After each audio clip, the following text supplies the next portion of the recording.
Our love for God is an action nato towards God. Dili siya lip service. Dili siya, I love you, Lord. Unsay giingon ni Jesus? Iyang action shows, grabe kay siya mahigugma nako. Ngano man, because of the price of the perfume. Your love, igsoon, is measured by how much you give.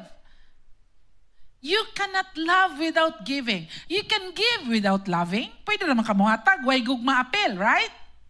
Kanang hatag lang ko, donate lang ko, walay gugma apel.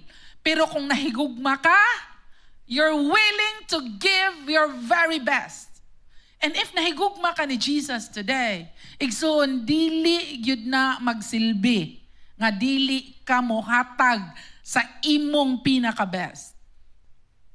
The picture of giving, igsoon, is a picture of loving. You cannot love without giving. When nasabtan mo nga nakasala ko, napasaylo ko, you will be thanking God more. Murag, Lord, kung imong pangayoon akong kinabuhi, I'm willing to give it to you.